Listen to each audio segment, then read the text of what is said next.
Bonjour Luce Bernard. Bonjour, bonjour. Au sommaire de votre journal des médias. Les 40 millions réclamés par TF1 et France Télé à Canal+, les suites de l'affaire Pierre Ménès, appel à témoins qui revient sur M6, Aya Nakamura qui, elle, arrive dans un jeu vidéo, et puis un journal distribué à la criée, à l'ancienne. Mais d'abord les audiences qu'ont regardé les Français hier soir. Ils ont regardé France 3, la série Alex Hugo, qui cartonne 5 870 000 téléspectateurs, 26% de part d'audience. Je vois vos yeux s'écarquiller, c'est Philippe. dingue. C'est encore mieux que le lancement de la saison 7 la semaine dernière. Ça suffit évidemment largement pour battre TF1. Enfin, ça suffit. Ça bat évidemment TF1 et Koh-Lanta, la légende qui est en baisse encore cette semaine de 500 000 téléspectateurs et qui passe donc sous la barre des 4 millions, 3 910 000 téléspectateurs, 19,5% de part d'audience. C'est le moins bon score de cette saison. Et puis troisième, c'est Canal+. Alors c'était encrypté, mais c'était le foot, PSG Manchester City. C'est pas vrai. Carton, 2 200 000 téléspectateurs, 9% de part d'audience. Canal+, qui est donc troisième, juste devant M6 avec le film À bras ouverts, 1 550 000 téléspectateurs, 7% de part d'audience. Et donc pas de chaîne de la TNT au-dessus du million hier. Culture Média. À la une du journal des médias, une information des Échos. France Télévisions et TF1 réclament plus de 40 millions à Canal+. Pour avoir diffusé ces programmes en clair, donc gratuitement, au début du premier confinement, c'était en mars 2020. Souvenez-vous, c'était un petit cadeau de réconfort à l'époque, mais un cadeau qui n'a pas du tout plu aux autres groupes. TF1 et France Télé reprochent à Canal+ d'avoir trahi l'accord de chronologie des médias. Alors qu'est-ce que c'est ? En fait, Canal+ diffuse d'habitude les films de manière payante pour ses abonnés avant qu'ils ne soient diffusés pour le public gratuitement sur des chaînes comme France 2 ou TF1, mais en diffusant certains films en clair pendant ce confinement, Canal+ a augmenté son audience. Donc les chaînes concurrentes s'estiment pénalisées, d'où cette demande de réparation financière. Et d'après les Échos, un règlement à l'amiable pourrait être trouvé. Canal+ toujours, le site d'information Les Jours révèle les conclusions de l'enquête interne dans l'affaire Pierre Ménès. Elle aurait permis d'établir que 7 personnes auraient été victimes d'agissements sexistes ou de comportements inappropriés.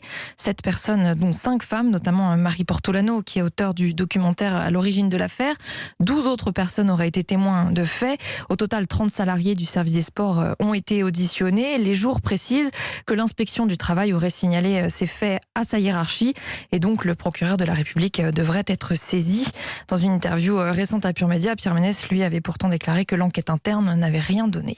Là également, il va être question d'enquête. M6 propose ce soir un nouveau numéro inédit, donc d'appel à témoins. Oui, c'est une émission événementielle qui veut relancer les cold cases, c'est-à-dire ces affaires non élucidées avec des enquêtes policières qui n'avancent pas ou plus, bloquées par le manque de témoins ou d'informations.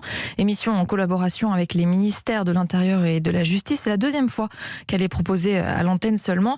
Sur le plateau, il y aura des familles des victimes disparues ou mortes et puis les gendarmes ou policiers de l'enquête. Julien Courbet et Nathalie Renaud recueillent, eux, leurs témoignages, questionnent sur les faits, les zones d'ombre aussi des affaires. L'objectif, c'est de médiatiser ces affaires pour tenter d'obtenir justement des nouvelles informations ou des témoins grâce à une ligne téléphonique qui est mise en place. Ce soir, 3 affaires seront mises en avant, une disparition et 2 meurtres. Des affaires soigneusement choisies. Jean-Marie Goua, producteur de l'émission. En fait, on a des réunions régulières avec les autorités, que ce soit avec la police et la gendarmerie.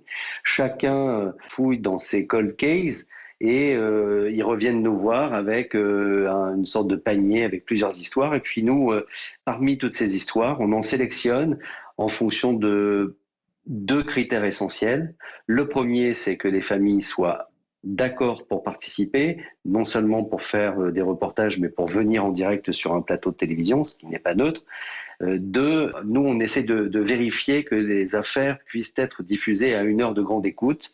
Il y a des cold cases trop trash pour pouvoir figurer en prime time sur M6. Et Appel à témoins reviendra également ce soir sur les suites des affaires évoquées lors de la première soirée, parce qu'une affaire en particulier a connu un rebondissement juste après l'émission. C'est celle de Lucas Tronche. C'est ce jeune garçon disparu en 2015 dont le corps n'avait jamais été localisé. 2 semaines après l'émission, ses ossements avaient finalement été retrouvés. Alors une découverte que les autorités ont pensée sans lien avec Appel à témoins, avant de finalement changer d'avis, d'après le producteur Jean-Marie Goua.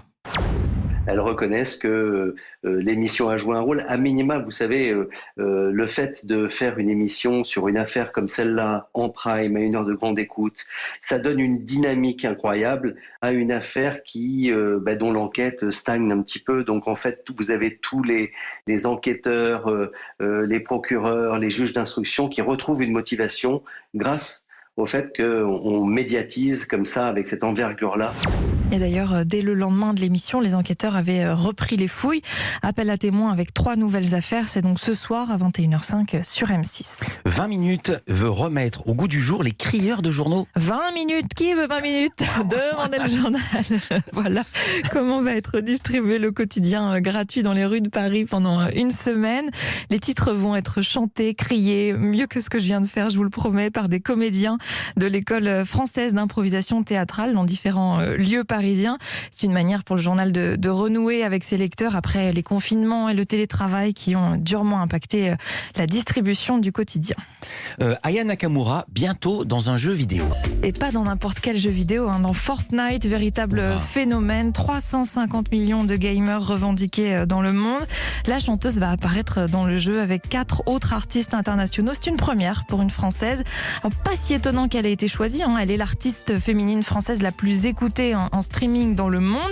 Fortnite avait déjà organisé ce type d'événement avec Neymar, avec le rappeur Travis Scott, ou encore cet été, un avatar de la chanteuse Ariana Grande avait fait une apparition le temps d'un week-end. On pouvait jouer avec ce personnage et puis elle chantait quelques morceaux. Pour Aya Nakamura, on ne connaît pas encore la date ni à quoi va vraiment ressembler cette expérience interactive.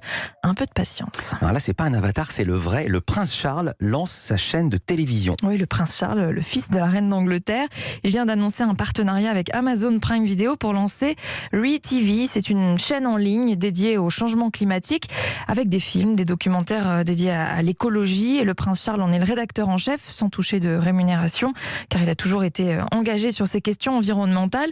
C'est un peu le moins le cas d'Amazon qui s'offre une belle opération marketing au passage. Amazon qui est régulièrement critiqué pour sa pollution. Ce qu'on appelle le greenwashing. Le journal des médias qui n'a pas son journal des médias, ce sera demain avec Luce Bernard. Merci.